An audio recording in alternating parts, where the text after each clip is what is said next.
share. Can you all hear me tonight? Hey, you couldn't hear the music. You couldn't hear the music. Okay. Okay. Yeah, I'm gonna have to figure it out. Okay. All right. Sorry about that. I was getting on by myself. You can hear me. Okay, but you can't, but you could not hear the music. Okay. Hi, everybody. Good evening. Welcome to a weekly dose of Lady J, and I'm your host, Lady Jacera. And I'm excited about this evening, excited about the topic, yet it's a very sobering topic. And I would be remiss to say that I've not been in a very, I guess, somber kind of quiet place because there's so much noise in our country at this time. And I thought it would be befitting to have a conversation that is much needed one, a much needed conversation around being a Black, not only a Black person, but specifically a Black man in America. And so I have three wonderful guests with me tonight that is going to join in this discussion. It's going to be a candid discussion. And I won't censor them in any way. So those of you that may be tuning in tonight that have sensitive ears, I ask that you just try to hear and see through a different lens tonight and resist the urge to turn away. Go grab your son, grab your nephew, grab your boyfriend, grab your baby daddy, grab your every Black male in your life. Go grab them tonight so that we can have the conversation, because we want to be able to impact their lives and we want to have real dialogue. We want to save their lives. All right. So I'm going to bring our guests on. I don't know if you had an opportunity to read their bios. I provided their bios on my Facebook page so that you can read everything, because I definitely think that the work that they've done and are continuing to do is worth reading every little ounce of it. But I'm just going to highlight bits and pieces of their bios tonight and bring them on one by one. All right. So first, coming to us he's actually here in Atlanta with me, John Sanders, anthropologist, social activist, community organizer, owner and founder of the Black Business Alliance, a social enterprise endeavoring to strengthen enterprise while raising cultural consciousness. So we're going to bring him in. Hey, John. Hey, how's it going? We have, hey, good evening. Next, we have Julius. I should have asked him if I could say his middle name. I won't. Julius Halstead. He's joining us from Boston. He's a lawyer at the Boston and Stores, where he practices civil litigation across multiple areas of law, including employment, personal liability, and land use. One of the things I appreciated about his bio, he said that he loves to serve others and he wants to pay it forward. So let's welcome Julius tonight. Hey, Julius. Hey, everybody. Good evening. Good evening. Hey, good evening. And last but not least, native Detroiter, and he's been my friend for over 20 years. He's joining us now, though, from Minneapolis. He's a graduate of Ashland University and Central Michigan University, has studied human resources and high performance potential learning and talent development. Help me welcome Raazon King tonight to the show. Hey, Raazon. Good evening, everybody. Welcome. Hey, can everybody hear everybody first of all? Sound good? Yes? Yes. You sound good. John, how you doing? Wonderful. Huh? I'm excellent. What about yourself? I'm doing good. Y'all look good. First, let's start there. Nice. Let's start there. Our Black brothers are looking good tonight. Yes, yes, and yes. That's great, and that's what's up. So gosh, there's so much that I want to kind of dive into, but before we do that, why don't I give each of you an opportunity to kind of tell a little bit more about who you are and what you do, and then we'll dive into it. So if we could go with John, Julius, and then Raazon, that would be great. So let's start off with you, John. Absolutely. So glad to be on the platform. I'm from New York City. I live in Atlanta. I live in Atlanta and New York, both states. A sociocultural anthropologist, community activist, and I'm about social activism. I'm having a hard time hearing you breaking up a little bit. Do you think you could get in another location? Because I want to hear everything you have to say. Sure, let me try. Okay. Absolutely. Let me step outside. 1 second. I feel a little I'm honored that I'm in the midst of these men. Sister, and I'm honored right now.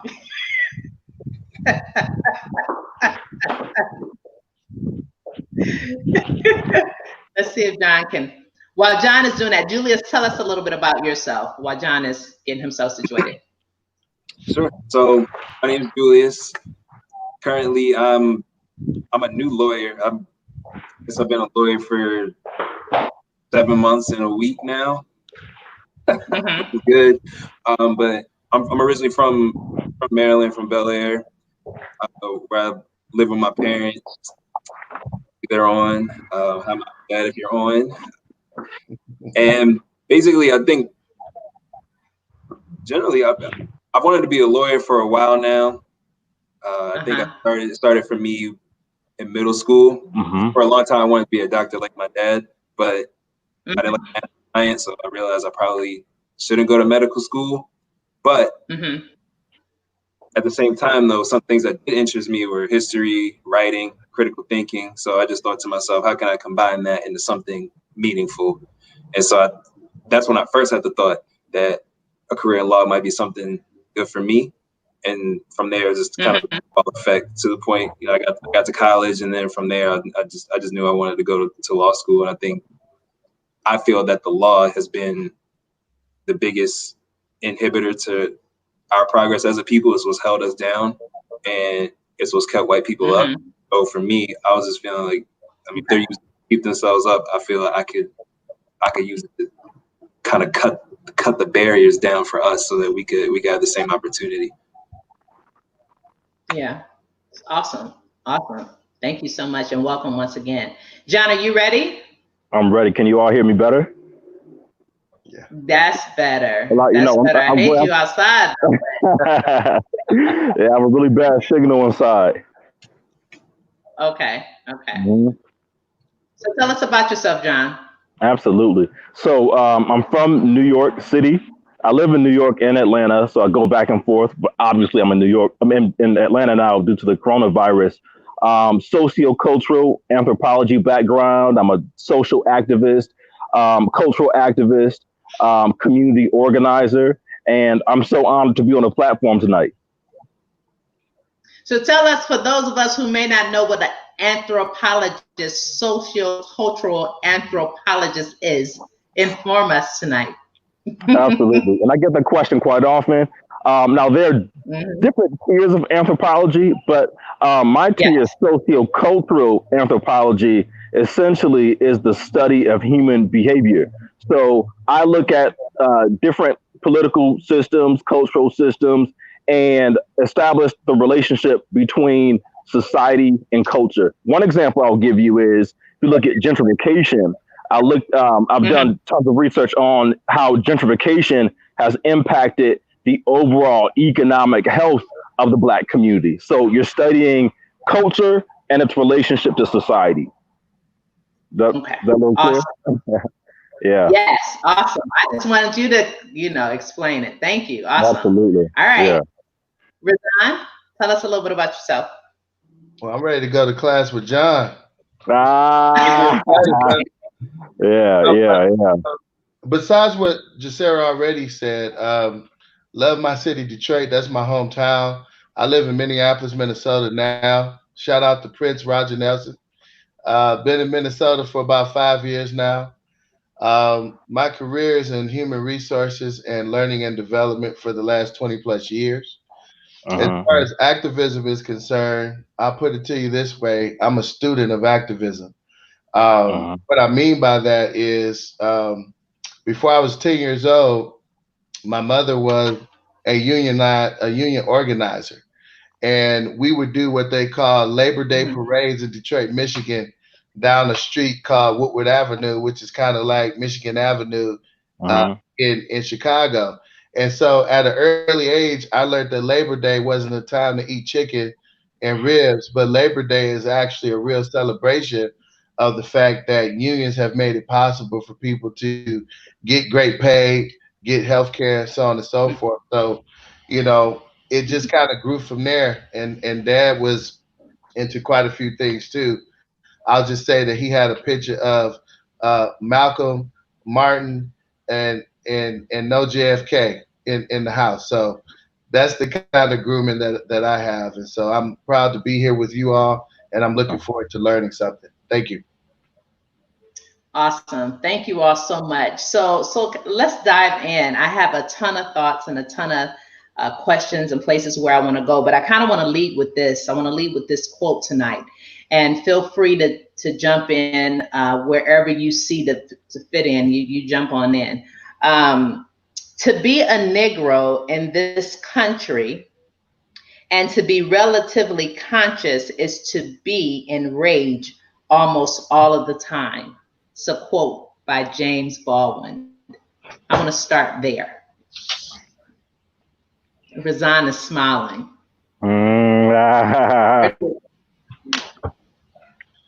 Well, I mean, I guess I can jump in. First of all, I love James Baldwin. I think he's more of a philosopher than an author, personally.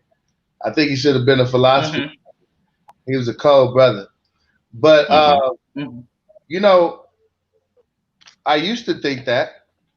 But, you know, because the word enraged, I think Maya Angelou taught us that words mean things. And so to be enraged kind of makes me feel like you're out of control. And so I wouldn't necessarily say that I'm out of control. Again, being a student of activism, as well as in high school, you know, trying to be on the swim team, I learned very quickly when you panic and you allow emotions to take over, you actually can't think straight.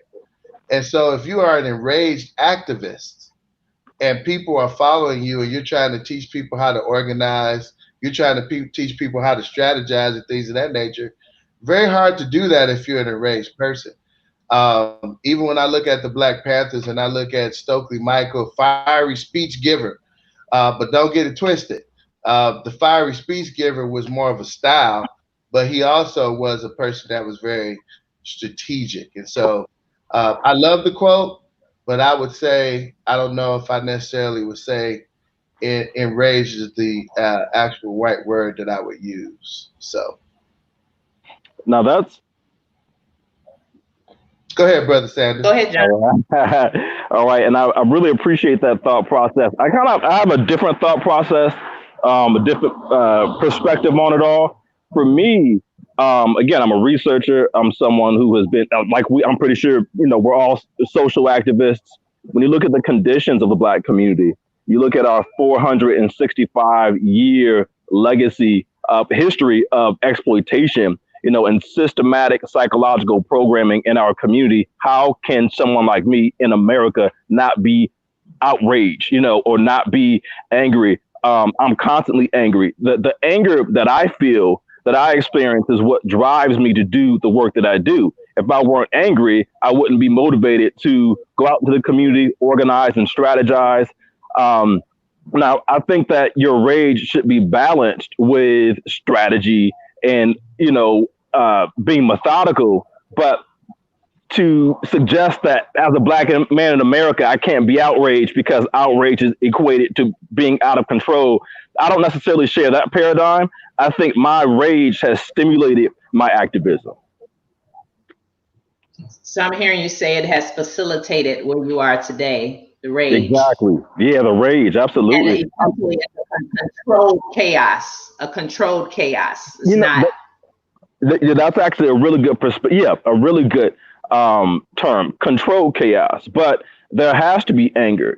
That's like saying, okay, I'm not angry when someone comes and they rob me from my house. You know what I mean? Or I can't be, I shouldn't be angry if somebody exploits, my family, or somebody comes and they, sexually assaults, let's say a child. Of course, I'm going to be outraged. We should be outraged. I think the problem in the Black community, in my perspective, is we're too complacent. We're too silent. We're too passive, and there is no outrage. And consequently, because we think that, let's say Barack Obama was in office, we've been under this paradigm where, oh, everything's equal. Oh, we live in this colorblind society. We've arrived, and that has facilitated complacency. And consequently, you can see how we remain at the bottom of the socioeconomic ladder. It's because we have no consciousness of the current state that we're in. When you look at the structural system of society, their purpose and strategy is to keep us pacified, quiet, and stupid about the conditions that we're in.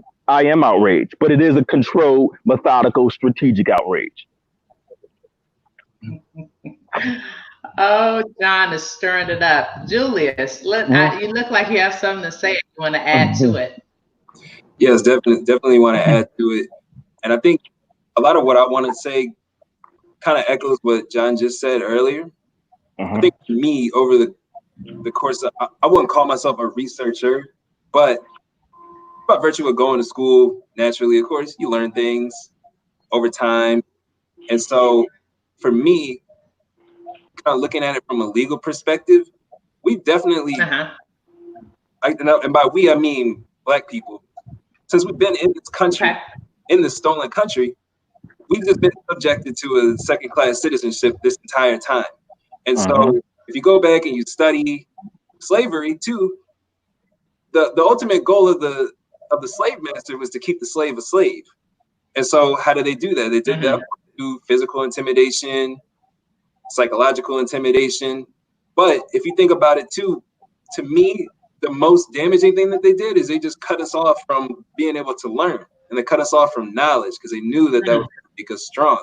So for me, what I do often is I think back in history to what did white people always had that they try to keep us from. So that's education, that's learning how to read and write, it's being able to travel, it's voting.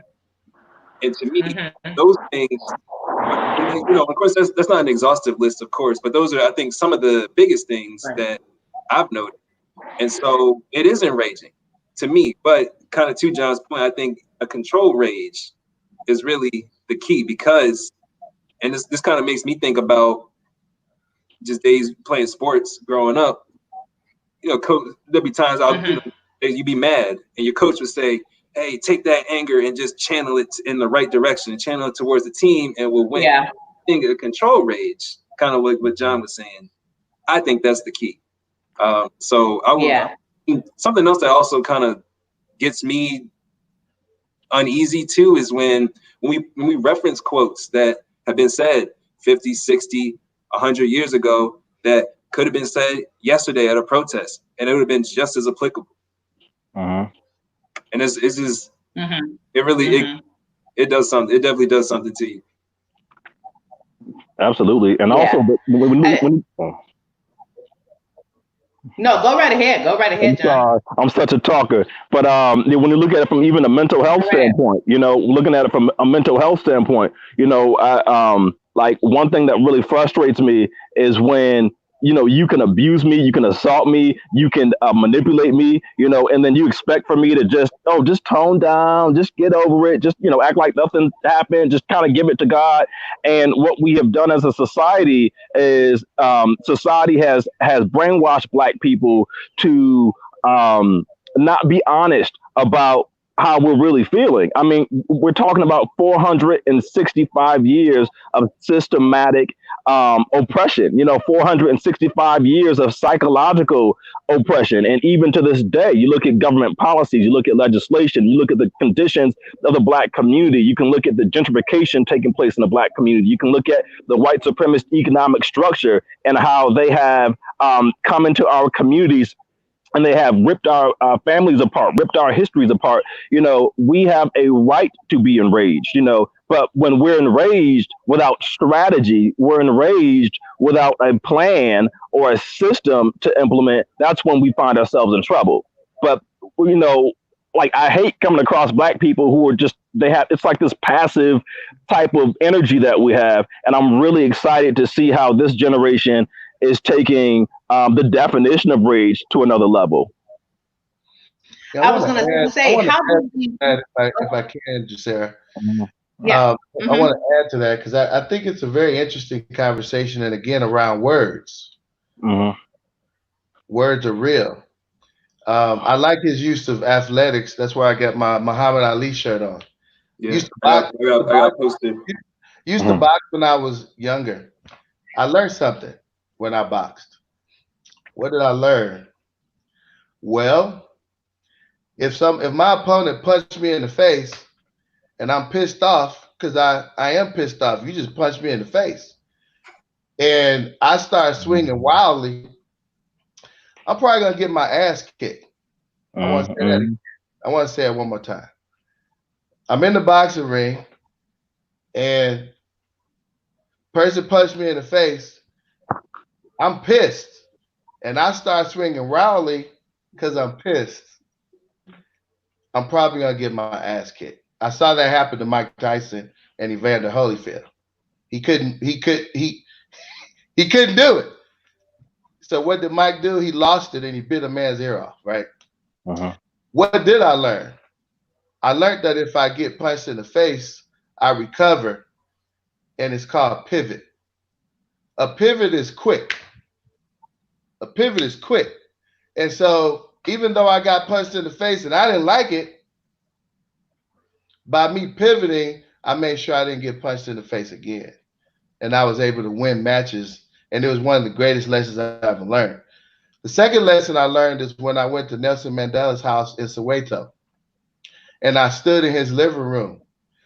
And I spent several days there, not interested in what other people thought I was going to be interested when I went to the country, which was safaris and all that stuff. I was interested in some other things. And one of the things that I learned very quickly was this multi-plane approach. How Mandela became the president of a country after being in prison for so many decades. And one of the things that I feel I left from my Soweto experience was that very strategic man, but very knowledgeable about the fact to be able to tell those that were oppressing South Africans that if you don't do a few things, then we can continue to allow the unleashing of the violence that was actually happening in Soweto at the time, where they were blowing up things and all that good stuff. So what happened in South Africa happened because of two things. Not just because of them blowing up things, but it also happened, and I couldn't imagine. I also went to the prison where he was locked up in. I couldn't imagine. I saw things that they did to people, and I don't have time to articulate all that, and some of you have probably been there, but I wanted to come back to the fact that I think enraged is a very powerful word. I like the word disgusted. I like the word, maybe I didn't like it. But as far as my emotions being the lead of me and leading my actions and choices, probably not. I'm probably gonna, allow my mind to be more powerful than my emotions. Yeah, I'm not so certain that is what is being conveyed. And I think one of the things that concerns me being in mental health is this notion that anger is a bad thing, that rage is a bad thing. Well, here's the thing. I'm thinking about how we can normalize what our Black men are experiencing in America, because my question is coming back: how do we pivot? Because I think it's incredibly, and hear me, I think it's incredibly irresponsible for us to deny the anger and deny the experience of the Black man in America, because there's been no other race that has experienced the systemic oppression. When I think about the officer's knee, I couldn't even watch the video. But when I think about the officer's knee in George Floyd's neck, and to me, it was such a metaphor, because that's exactly what has been the case for many, as John said, for this 465 years. So my question is, how do we, those of us that have used information, education, have used influence, our social, have social platforms, how do we then begin to teach the Black man, or reach back and get the Black man in America and say, here, pivot. Now, take your rage. We acknowledge it. We see it. We may even, if you're another Black man, you understand it. As a Black woman, I understand a degree of it, right? Because even with Black women, we've been trained and taught to be against our Black men. So then how do we pivot, and how do we train our Black men, reach back and get our Black men and say, hey, we respect you, we honor you, we want you to be the leaders of the home, we want you to stand and take your rightful place. How do we do that while acknowledging that the rage is there? Because my mind goes to violence, goes to the response, our reaction, Black on Black crime. That's a whole nother discussion. But how do we then reach back and help them pivot?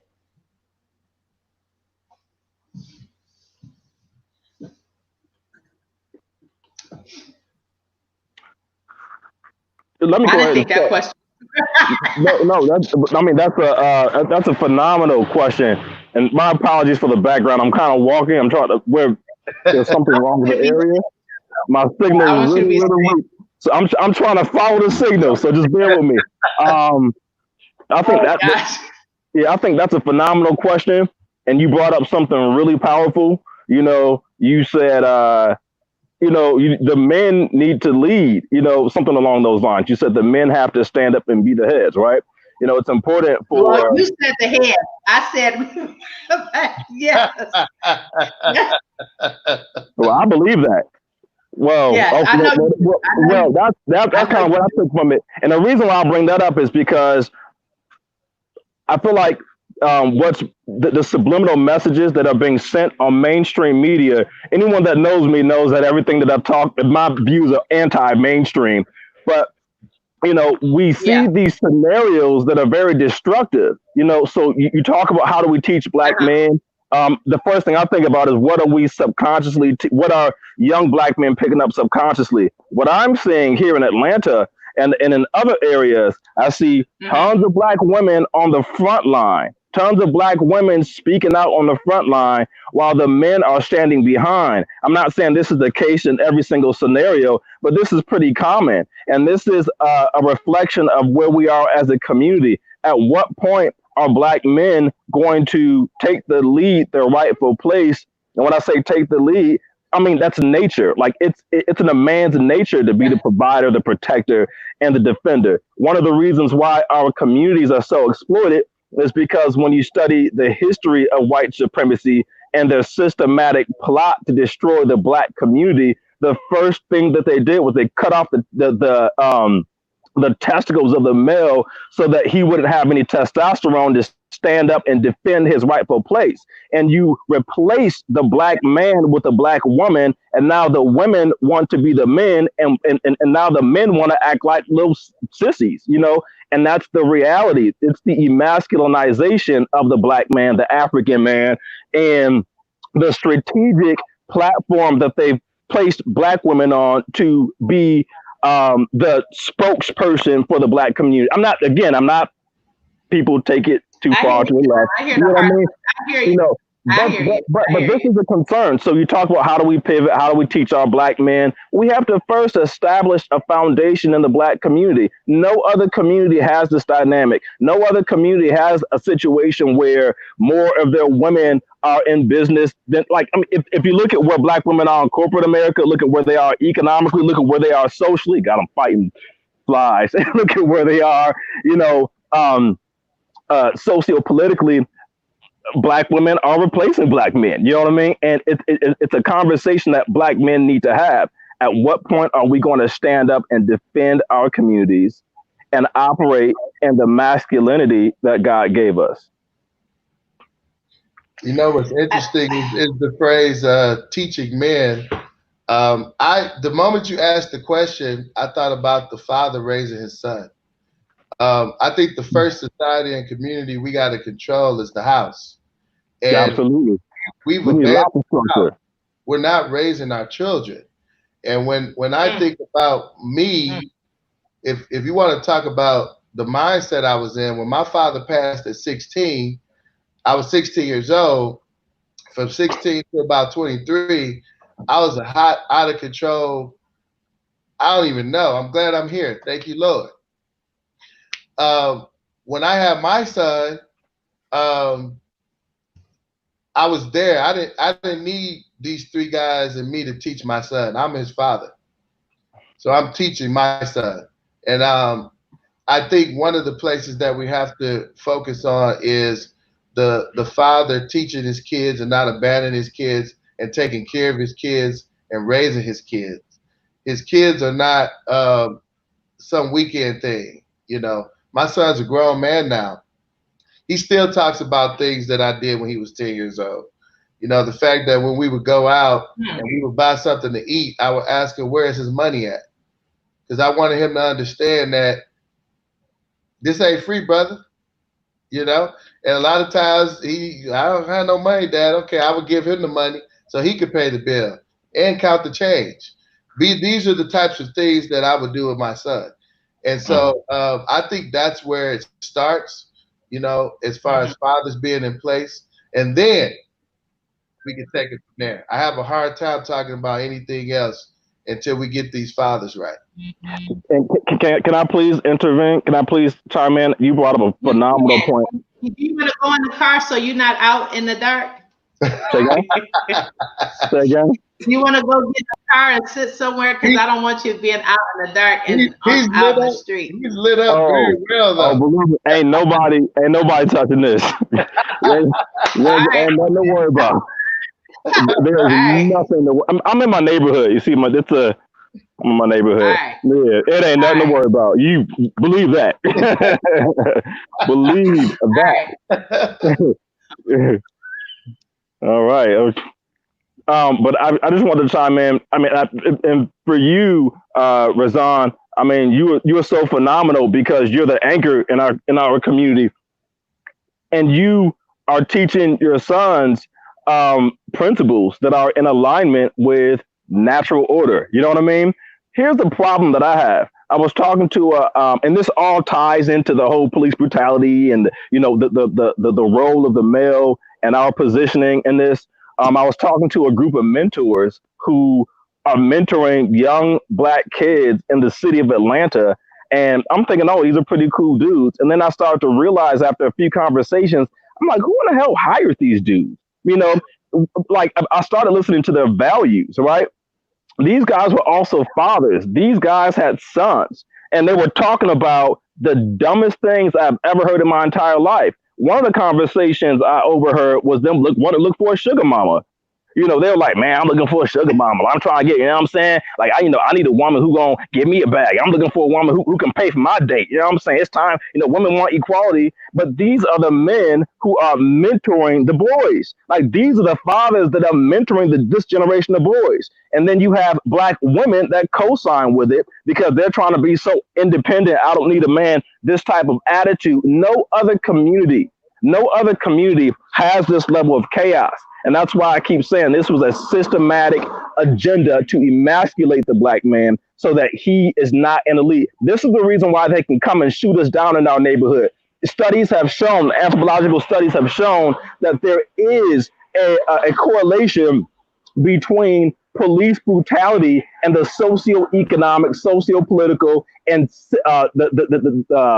the symbolism in the Black community. So when you look at our socioeconomic status, when you look at the structures of our family, right, you tie everything together, there's a correlation between that and police brutality. You cannot go into a Jewish man's neighborhood and shoot their people down and think those men are going to stand up and beat you down, right? You can't go into the China man's neighborhood and shoot their people down, but you can come into our neighborhoods and exploit us. You can come into our neighborhoods, open up businesses, price us out, do whatever you want to do with us, because the men are passive. We're not standing up, and we've allowed the women to take the lead. And I just don't believe it's natural order. I think it's very, very disheartening, and it's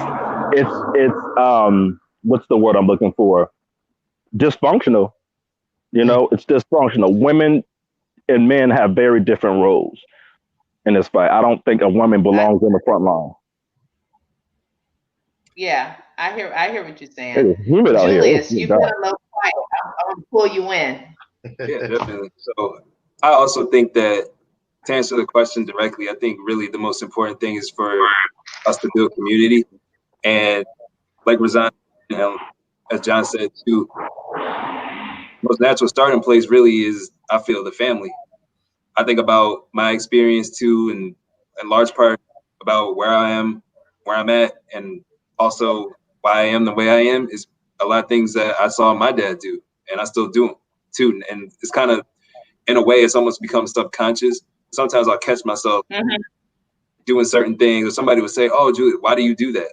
And I'll be like, "Oh, I don't really know." And then I'll think about it in my head, and I'll just go back, and I'm like, "Oh, I do it because I saw somebody do it." And then who did I see do it? And it's my dad.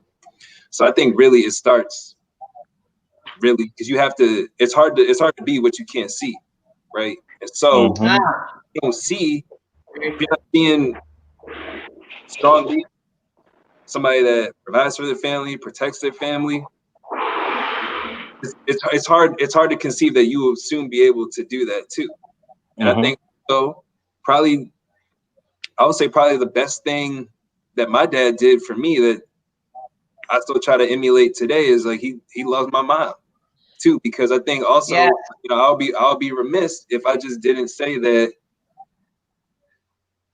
as many problems as Black men have too in regards to shying away from leadership or not being on the front lines too, there's a lot that they do to also tear down Black women too, which for me it hurts to, because when you see images like John was pointing out, when you see Black women on the front lines defending us, we're not on the front lines defending them. It's embarrassing. So that's one layer.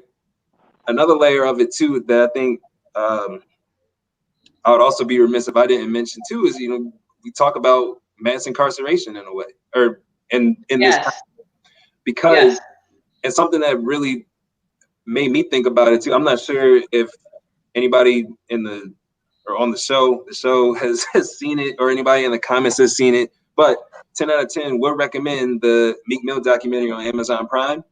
And because there's a moment in the documentary where he's saying, in my neighborhood too, he was saying that for a while there weren't any men around on the block because they were all in prison. And I think to me that's more of a systemic thing, of course, and I'm sure we'll talk about that shortly even more. But I will say too, you can talk about it now. You can dive into that now, because that was going to be my question as follow up. So you could just go right ahead. Oh, okay. So real quick, before I go into that too, I just want to say also that kind of, I guess before I talk more about mass incarceration on the systemic part too, I just want to say still, even with that systemic part, there's still a lot of Black men that aren't in jail that to me aren't doing what they ought to be doing in terms of being leaders, protecting their family, and like loving their women, you know. So in a wholesome way, you know, not like on some sugar mama vibes, nothing like that, you know, like a wholesome, healthy way. And so so then again, then getting into mass incarceration too, I think is definitely worth noting that, and I'm sure too, another documentary that 10 out of 10 would recommend that I'm sure some people have seen too is 13th, which is of course about the 13th Amendment, which essentially, to me, I'm of the mind that slavery never ended. It just transformed. Yeah. So yes. People start reading after the first comma. because if they allow slavery as punishment for a crime, so they just criminalized our existence. It's all about money. That's what it is. Because they wanted to put on the facade that they being the government, that they were advancing, becoming more moral. But slavery at its core, besides being just a morally repugnant institution, it was a source of free labor. And so in a capitalist society like this, that's it's the most valuable thing. So they wanted to maintain that, but slide, but kind of give you the facade that is nice. And so you see that too with a lot of other legal issues or battles.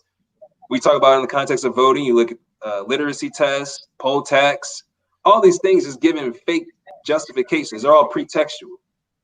And so that also contributes just to our continual second-class citizenship for the 465 years that we've been here, or at least 465. Yeah, I'm going to add to that, the pushing of minimum wage is also a trap too. Because sometimes you give people $1, $2, $3 more, they're willing to stop growth for $1 or $2, $3 more, not realizing that go on and do bigger and greater things. So that's also a trap too, this whole conversation around minimum wage. Minimum wage is a stepping stone. It's not a lifestyle. Well, I think that depends on which market you live in. But I think that question, I agree with you. But again, I'm from New York, so I was born in Michigan. So I have a lot of family in Michigan, Detroit, love Detroit. But, when you talk about minimum wage, you also have to realize minimum wage has to match the cost of living in the area. So if you're paying me $9, $10, $15 an hour, and I live in New York City and we pay $3,000 a month for rent, where's the logic in that? So I think that's another conversation that should be explored in the future. Yeah, that definitely is another conversation. I guess I want to, because there's so many different places we can go. I want to streamline. I want to be able to give our listeners, our the audience members, some tangible things that we can take back to our Black men. So I'm hearing you say, first and foremost, it starts by looking back at the family. Now, to me, that's simple. But I've found in my dealings as a Black woman, interacting with and engaging the Black man is complicated and complex. And I don't mean that I don't mean to be offensive at all. That's me observing and understanding all of the multi-layers that we're talking about. So how do we then, what is the practical way to help to get our brothers in a place where they will even stand up and be the fathers that they're supposed to? There is so much systemic oppression and racism and oh my God, microaggressions. There's so many things. How can we get them to step one? Step one, how did you all get there? One of the questions that I had written down was, despite everything that you all have encountered as Black men, what was the thing that pushed you in your educational, intellectual, and professional pursuits? What was it? Can we impart that to our brothers? I think that's a phenomenal question. I think it goes back to, what we were all raised, growing up hearing. Faith comes by hearing. Whatever you hear the most becomes part of your psychology and your reality. One of the things that has helped me significantly was and is planting myself in an environment where I have access to real men who understand the value of manhood and the value of family and growth.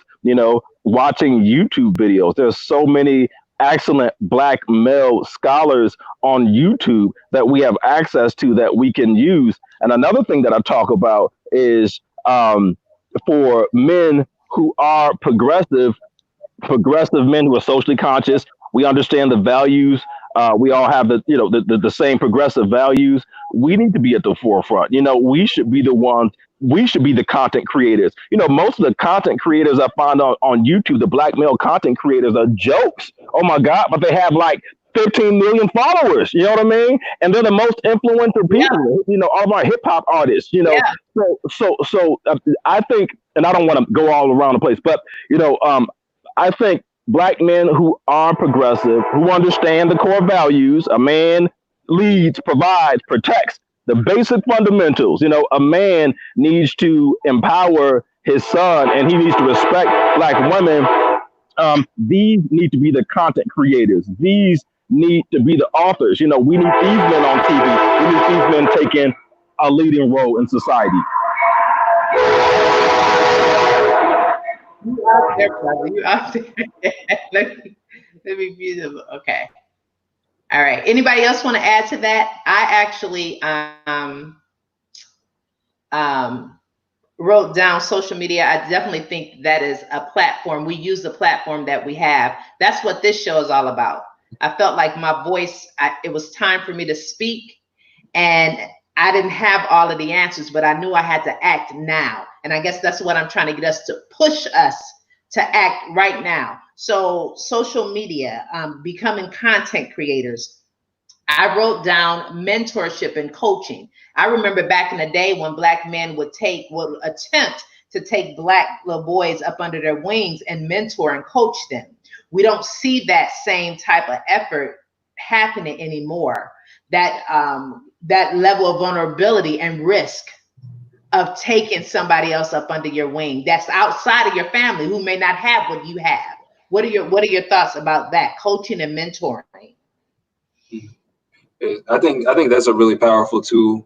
Just kind of going back to what I said before, insofar as it's hard to be what you can't see. And so for me, to answer the question most directly, I think in terms of kind of getting black men to be who they are, you got to remind them who they are. There's a long line of great black men that have been trailblazers in every field. And I think when you're able to show somebody something, I think that's powerful. Yeah. Show them that they can be the first, whatever they want to be. They can be the greatest, like Ali, rest in peace. And so I think that's probably the most potent thing I feel we can do is the imagery of it. Because a lot of times I think for black boys, it's hard to kind of imagine anything outside of, because you don't see black men really portrayed in the media unless they're dribbling or fiddling with a mic. So it's hard to see anything outside of that. And I will admit, there was a time I wanted to do both of those at the same time. Yeah. No, it didn't last. But for me, it's just being you have to be an image, and just if you carry yourself, people will see it. Yeah. Yeah. I'm gonna throw this story out there about my son. He was about 10 at the time, and we were at a mall, and there was a T-shirt he pointed to that he wanted, and it had a snowman on it, and this wasn't Santa Claus snowman. He didn't know that. His dad did though, and he said, "I want that shirt." And so we got into a discussion about a rapper. For those in the comments that might not be up on the game, y'all just listening to New Edition still. Get out of here. There's a rapper named Young Jeezy. He called himself Snowman. And he old school now too. He's actually evolved, and I don't have time to get into all that, kind of like a lot of rappers have evolved. But he used to call himself the Snowman, the Trapper's Trapper, and all this stuff. A snowman is a code name for a cocaine guy. My son didn't know none of this. All he knew is he heard a song.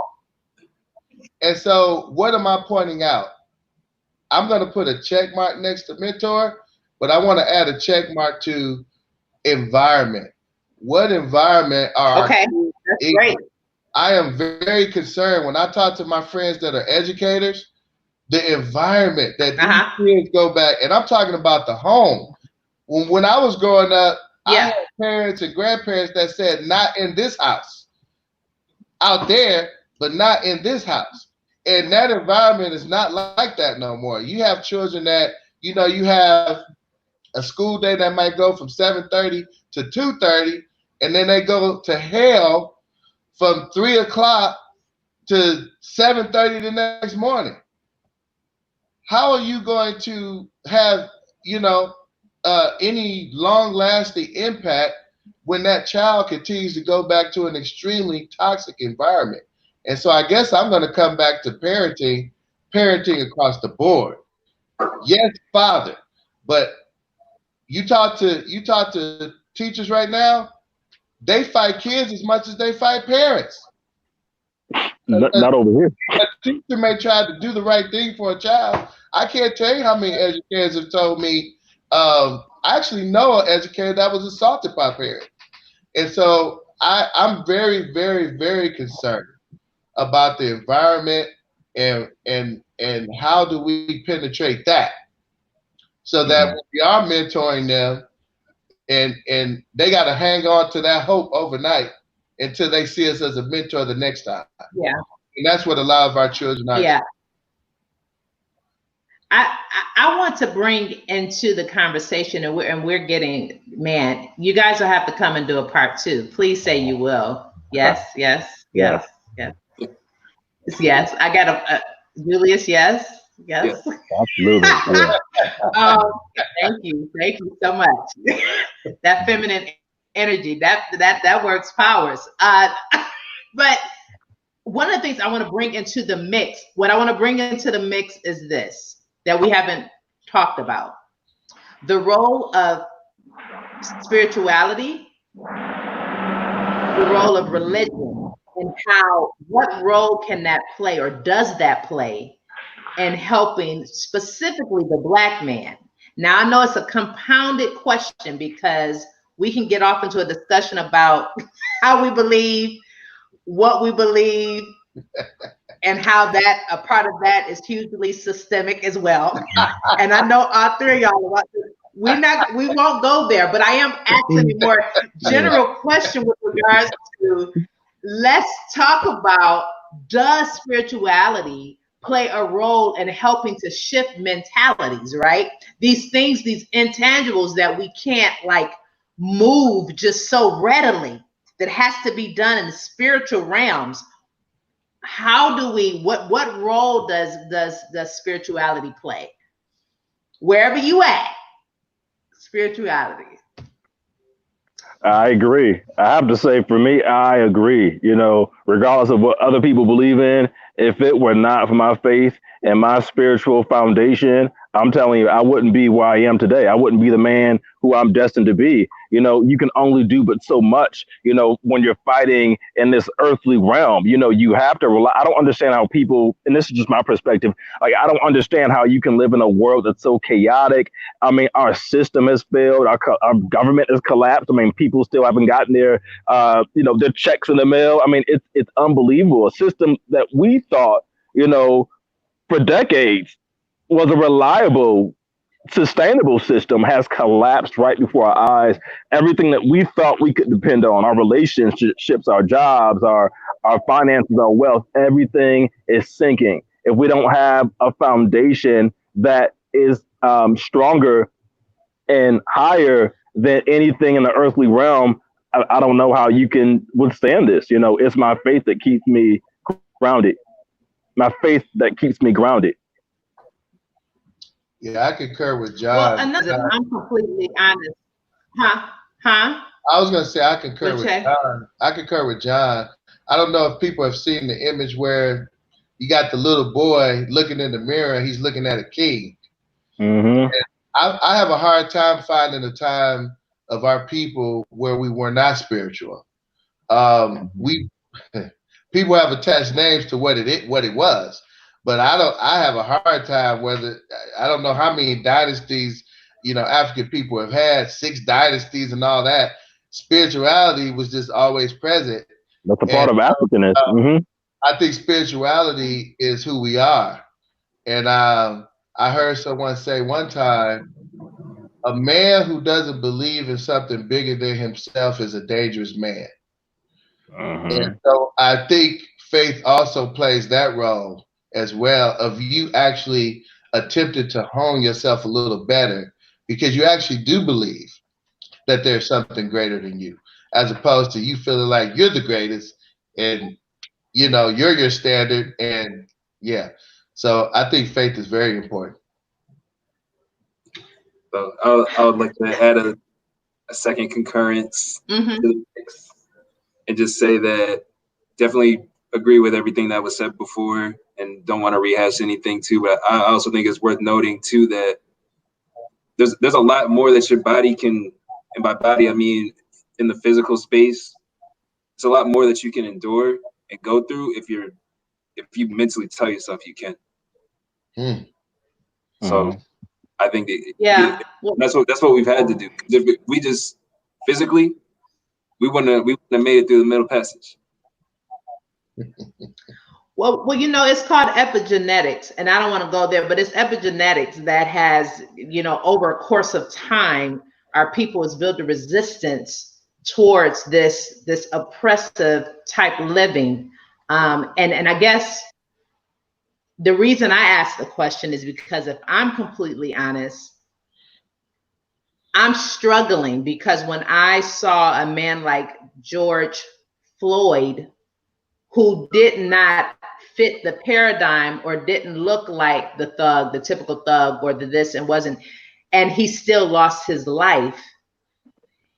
I'm like, yes, there's faith, and yes, there's still an enemy in this country that seeks out the Black man, and for whatever reason, a Black man poses a threat, and that's concerning to me. Is weighty, it's heavy, because I'm concerned about my brothers. I'm concerned about my uncles, my cousins, my fellow brothers here. It worries me because even if you do the right thing, even in doing the right thing, you're still a target. So yes, we're building a resistance, and yes, we know, we can mentally stand against it. Yet I guess I just want to be able to save our brothers. And I feel hopeless in that I can't save. I can't go in and just, do you understand what I'm saying? It's not something that I can go in and say, hey, now I think that we do need to get more involved in legislature and knowing the laws, because one of the things I found out in the state of Georgia is that the I think it was the Michelsons, the guys who murdered Ahmaud, they won't be charged with hate crimes because there are no hate crime laws here in the state of Georgia. And that's one of 4 states that's like that: South Carolina, Wyoming, Arkansas, and Georgia. That's pretty typical. I'm not surprised by that. I got a clarifying question around that though. There's state statutes and federal law, and so the clarifying question, because I want to make sure I'm with you on that. That's at the state level. If the Department of Justice were to say come in and felt that, well, let's charge these guys for a violation, then the Department of Justice could still charge at the federal level. I think that's how it actually would go. So even though Georgia and even if that is how it actually, So I didn't want to think that it would be the end there. Department of Justice could still make that case. But in the state of Georgia, when it was presented, they did not. They still didn't. Right. Which is my point. Okay. So then, if you live in a state or if you live in a country that does not regard your color, when there is statistic after statistic that you are a threat, and sometimes I found another statistic that in 2015 that an unarmed Black was 5 times more likely to be shot and killed than a white person. And you saw that too with earlier this month when all the white people were protesting public health and yelling at police officers, and nobody got pepper sprayed even. But can I ask a question? Why are we surprised by this? This has been happening for 465 years. You know, I think it's not about being surprised. It's not about being surprised. It's about being fed up. It's about how do we take action? How do we learn from 1964? How do we learn from our earlier ancestors, how they fought to at least get us? Now, it may not be slavery, it may not be gone, but God knows some of the opportunities we have now is because, like voting, is because they did get on the front lines and they did do their due diligence. Part of me is angry because I, in my own self, realize there's been a degree of complacency, like you started off with, a degree of complacency that I have allowed myself because my own measure of comfort and my own measure of success. That I said, me and mine, I'm good, right? But this fear is forcing a collective response. My question is, how do we, and I'm getting animated and getting hyper, and this almost it's time for us to go. The passion. The passion. But what I'm saying is, Now, I was going to go back to what John said very, very, very early on. Here's the sad notion.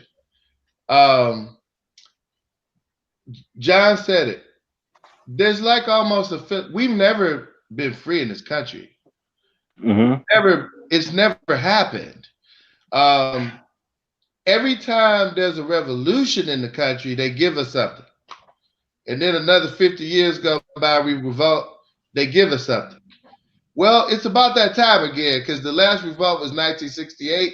And guess what? They're probably going to give us something. And so the change has to be the change has to be with us. They have zero intention on changing. They haven't changed, to his point, since they came and took the country. And so I think that's the reality that we're contending with, is that they're not going to completely change. It would have to be us continuing to revolt and do the things that we do. I agree 125,000%. Julius, how do we, you are our law expert here tonight. How can we make our voice? I'm tired. All right. I'm doing what I can. I'm making my contribution, but I'm going to get out in the community as well. Yeah. How can we do something tangible to help change these laws? I would say, I think the biggest thing it's been a recurring theme all night, but it comes down to community. And really what I mean by that is, and this is it's counterintuitive in a way, but when you think about your day-to-day life, it's not, don't get me wrong, the president, it's a powerful position. But when you think about most of your day-to-day life, the people that are primarily controlling it are local politics, state and local officials. Local. And so the problem when you go to vote, which everybody should do, I feel, is that a lot of those positions are down towards the bottom of the ballot. And so typically you'll come in and it's also kind of in line with how the media covers it as well, because presidential elections get more coverage than your local DA race. That's very true. And while the president is powerful, is your local DA who has the power to charge or not charge the Derek Chauvins of the world, and police officers basically charge rogue police officers. They control that. They control when there's some type of investigation into the police department. They control how many people go to jail or don't go to jail. And these things are incredibly powerful when we're talking about our plight in this country. And so people typically don't get as involved in that. And I feel that people they're more likely to get involved in the presidential campaign, which is great. But you gotta, it's really your local board of selectmen or your local town council that's gonna set the property tax in your jurisdiction or redraw the school lines that'll otherwise that'll otherwise change how your community will look. And it's the state legislature. They draw the district voting lines as well. That can also change how your community look. So I would say you could get involved with your community, because a lot of the issues that we're talking about are controlled by state or local officials. You're right. To add what Julius said, it's not just voting, it's holding legislators accountable after. That's the other trick. African Americans are so focused on putting stickers on saying they voted, and literally the day after they vote, they're not involved in any legislative action at all after that. That's true. I think we're over one. Is after they're elected, and you go into the city council meeting and the school board meeting and state legislative committee meetings, seeing what they're talking about and making sure. You could go to the state of Georgia right now, and that would be a challenge to anybody. I'm in Minnesota.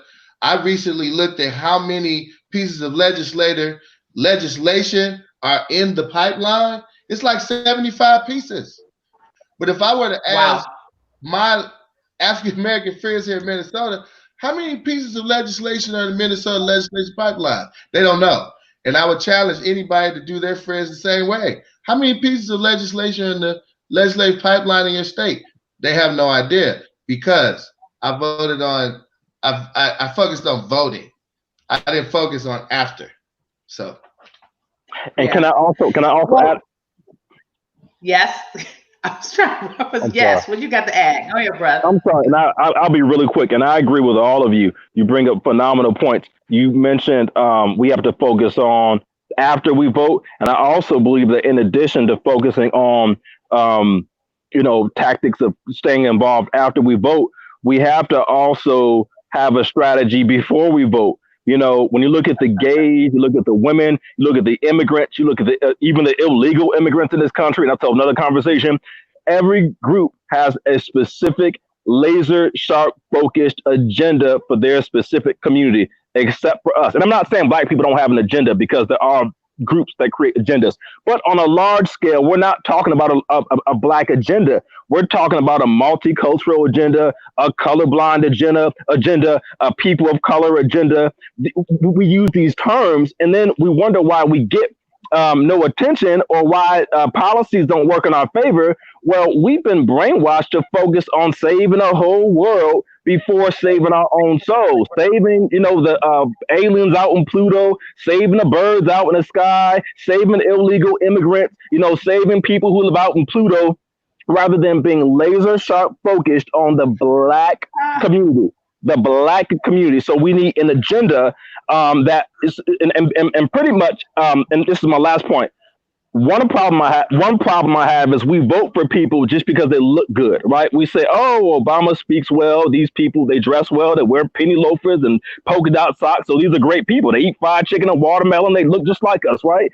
But we don't understand that we're voting for the same people who look like us, who facilitate the same white supremacist economic structure. The same Black mayors, Black city council people we voted into office because they look like us are the same political figures that are pricing us out of our Black neighborhoods, facilitating gentrification, inviting white developers to come into our communities to price us out, and they're paying off Black pastors and Black church leaders to be puppets so that they can convince their congregation to vote for them when they're all the agents of white supremacy and blackface.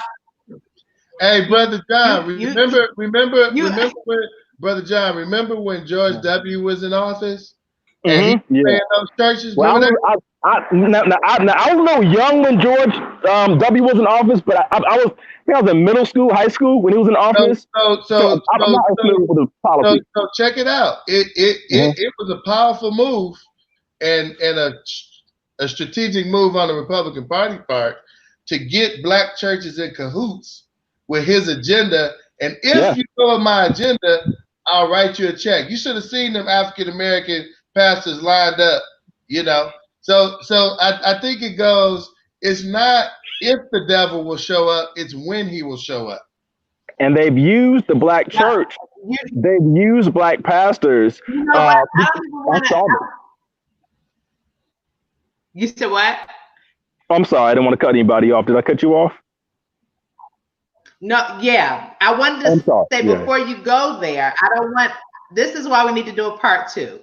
So I would give you opportunity to do a part 2. Mm-hmm. I do want to say this has been amazing. I hope that people have gleaned something from it. When we do the part 2, I want to open up the opportunity, open up the floor for audience members to ask questions.